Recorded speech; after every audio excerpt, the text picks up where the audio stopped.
Malam itu hujan deras mengguyur Jakarta tanpa henti, dan Rian duduk sendirian di apartemen kecilnya di kawasan Sudirman sambil memandang layar ponsel yang kosong. Ia pikir malam ini akan seperti biasa, sepi dan dingin. Tapi ketukan pelan di pintu membuat jantungnya berdegup kencang saat ia membuka dan melihat seorang pria tinggi berambut pendek berdiri di depan bersama anak kecil berusia 6 tahun yang memegang payung kecil, serta sehelai bendera pelangi basah di tangan pria itu.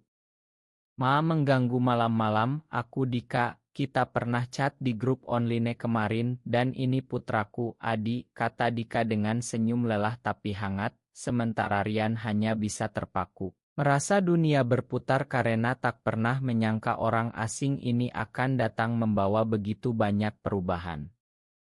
Rian mengajak mereka masuk meski tangannya gemetar. Apartemennya yang biasanya rapi kini terasa sempit dengan kehadiran dua orang asing. Dika menceritakan singkat bahwa ia baru pulang dari acara kecil di Taman Suropati, acara yang memakai bendera pelangi itu sebagai simbol harapan, dan Adi kelelahan setelah seharian. Anak itu langsung tertidur di sofa setelah minum susu hangat yang Rian buatkan dengan tangan masih kaku. Rian duduk di depan Dika, bertanya dalam hati mengapa ia tak langsung menutup pintu. Sudah bertahun-tahun ia menyembunyikan siapa dirinya dari keluarga di Bandung, dari rekan kerja di kantor marketing, bahkan dari dirinya sendiri. Dika seolah membaca pikirannya, "Aku tahu rasanya takut, Rian, tapi malam ini aku hanya butuh tempat berteduh sebentar, besok kami pergi." Malam berlalu dengan obrolan pelan tentang pekerjaan Dika sebagai guru musik di sekolah swasta, tentang Adi yang baru saja kehilangan ibunya setelah perceraian yang rumit karena Dika memilih jujur pada dirinya sendiri 3 tahun lalu. Rian mendengar cerita itu dengan dada sesak, karena ia sendiri masih berpura-pura bahagia setiap telepon dari ibunya yang selalu bertanya kapan menikah dengan perempuan.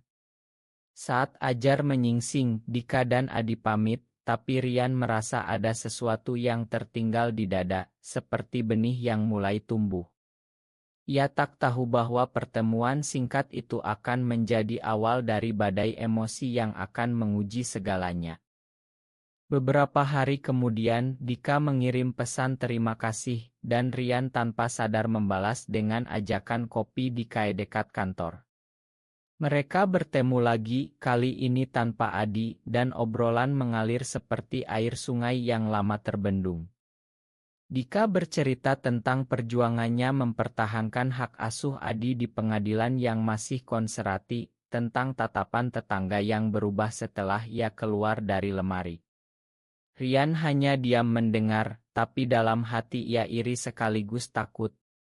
Di kantor, bosnya baru saja mengumumkan proyek besar yang mengharuskan Rian bekerja sama dengan tim baru, dan salah satu anggota tim adalah teman lama dari Bandung yang tahu keluarga Rian sangat religius.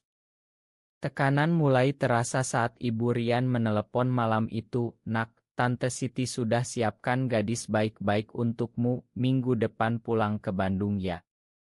Rian mengiyakan sambil menatap layar ponsel yang masih menampilkan Oto Dika dan Adi. Pertemuan demi pertemuan membuat Rian semakin dekat dengan Dika. Mereka jalan-jalan di Monas sore hari, Adi berlari kecil di depan sambil memegang es krim, dan Rian merasa untuk pertama kalinya hidupnya punya warna. Dika tak pernah memaksa, hanya bercerita pelan tentang bagaimana ia pernah kehilangan pekerjaan karena tetangga melapor ke kepala sekolah, tapi kemudian menemukan sekolah baru yang lebih terbuka. "Kamu tak harus seperti aku, Rian, tapi jangan biarkan ketakutan mengurungmu selamanya," kata Dika suatu malam saat mereka duduk di balkon apartemen Rian sambil memandang lampu kota.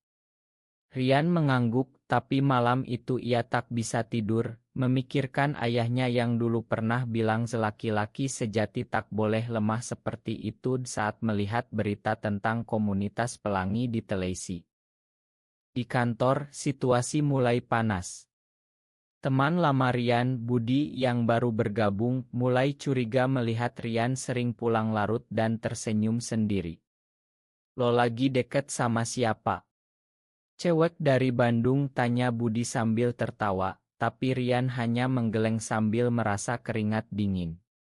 Tekanan keluarga semakin berat saat ibunya mengirim foto gadis calon istri beserta pesan panjang tentang kebahagiaan yang seharusnya.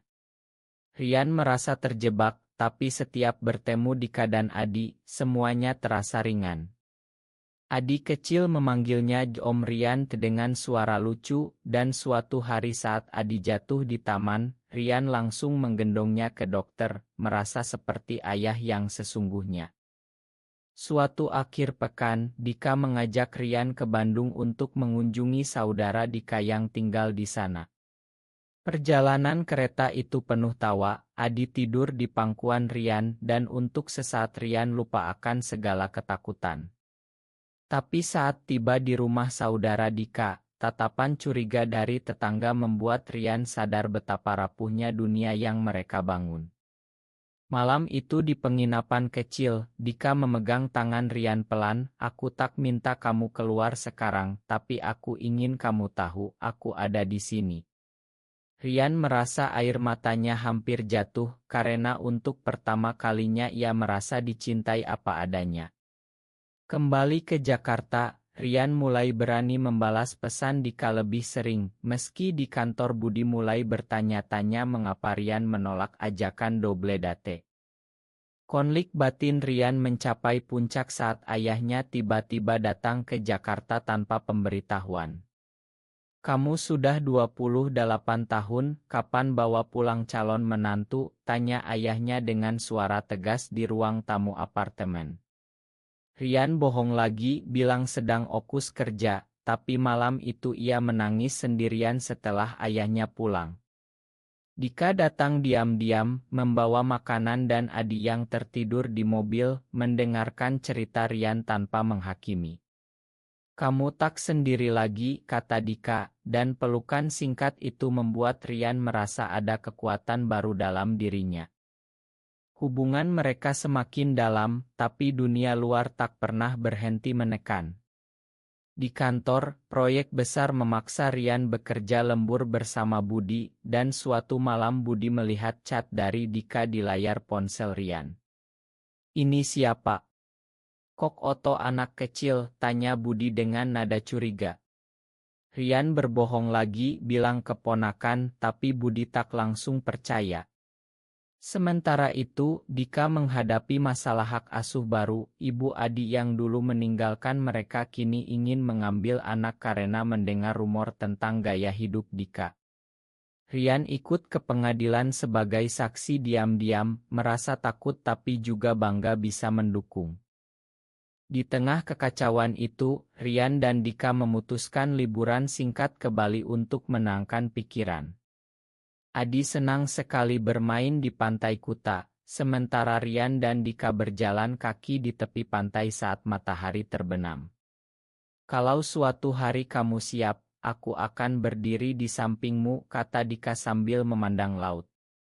Rian merasa hatinya hangat, tapi bayangan keluarganya di Bandung membuatnya ragu.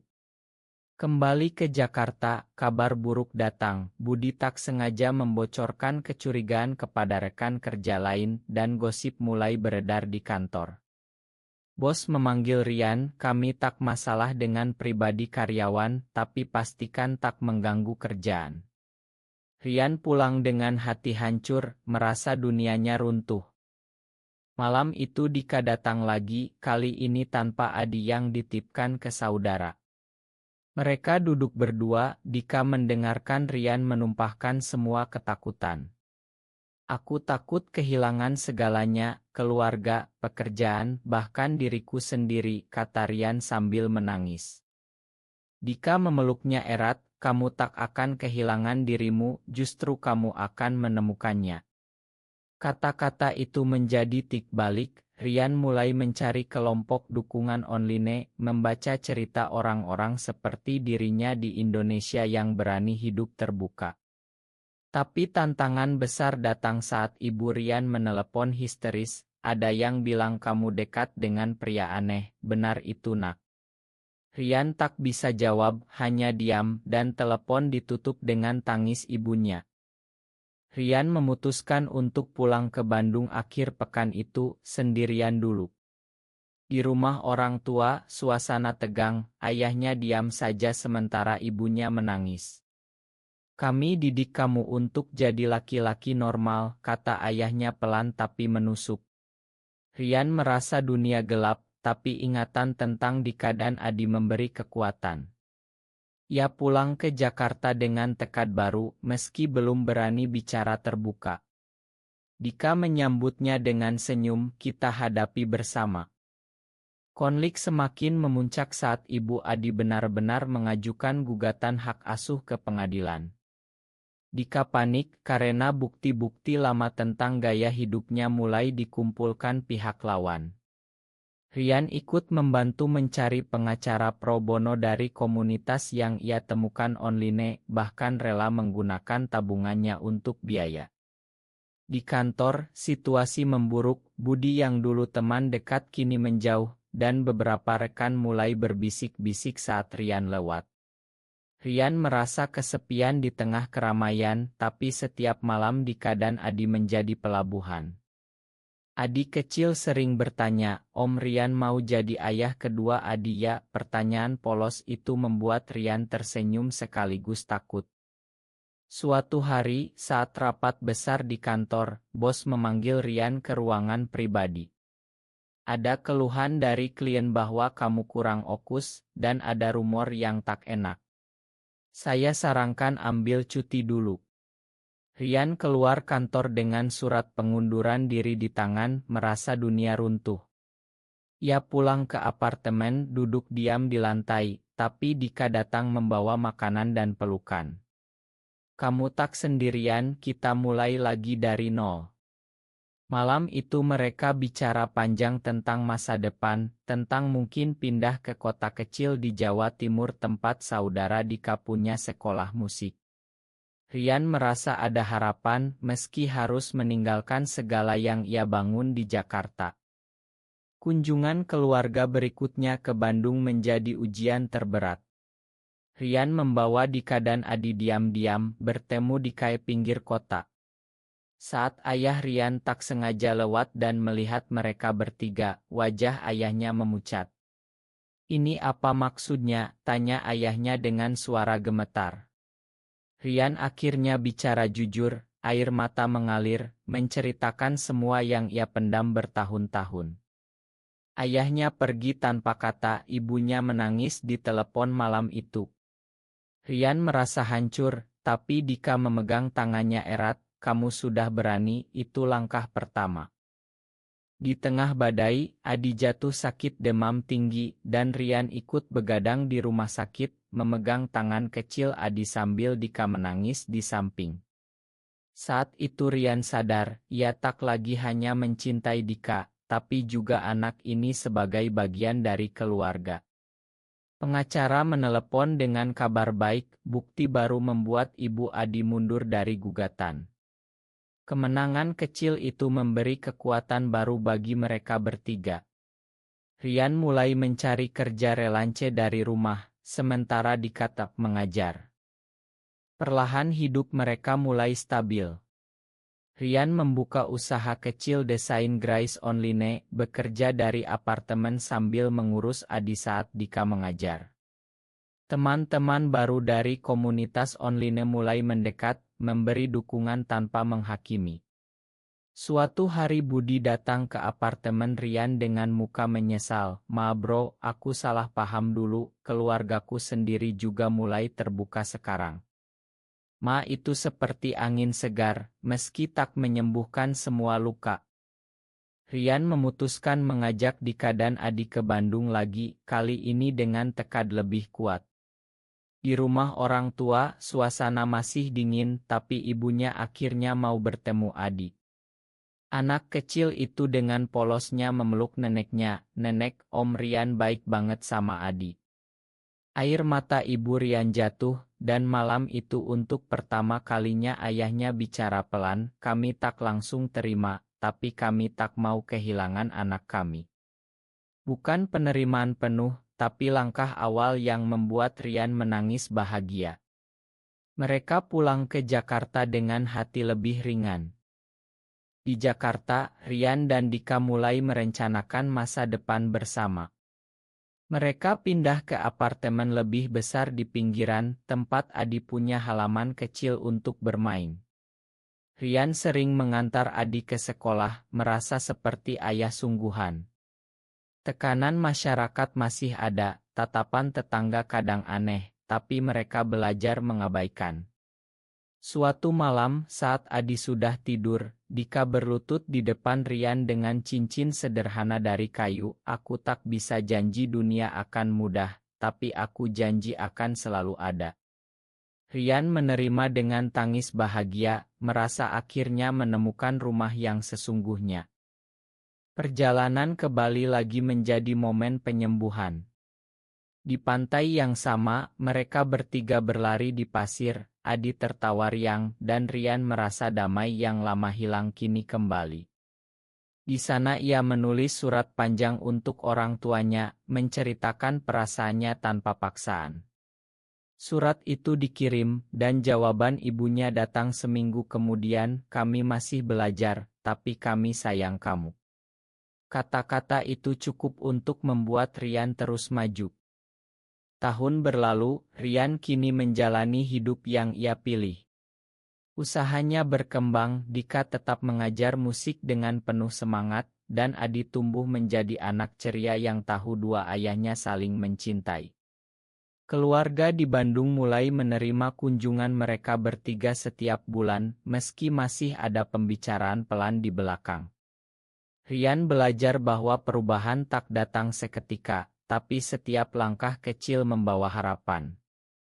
Ia sering membantu anak muda lain di komunitas online, berbagi cerita tanpa memaksa. Suatu sore di taman dekat rumah, saat Adi bermain ayunan dan Rian serta Dika duduk berdampingan memegang tangan, Rian memandang langit Jakarta yang cerah. Ia ingat malam hujan dulu saat pintu diketuk, dan tersenyum. Semua pengorbanan, air mata, dan ketakutan kini terbayar dengan kedamaian ini. Dika menoleh, kamu bahagia. Rian mengangguk, lebih dari yang pernah kubayangkan. Mereka pulang dengan hati penuh, Adi tidur di pangkuan Rian di mobil. Hidup mereka tak sempurna, tapi penuh cinta yang tulus. Rian akhirnya mengerti bahwa identitasnya bukan kutukan, melainkan bagian dari dirinya yang membuatnya kuat. Ia tak lagi takut telepon dari ibunya, karena kini ada dukungan dari orang yang paling penting. Di usia 30 tahun, Rian merasa telah tumbuh menjadi pria yang ia banggakan. Benarkah atau salah jika seseorang harus meninggalkan sebagian keluarga demi menemukan kebahagiaan sejati dengan cinta sesama jenis?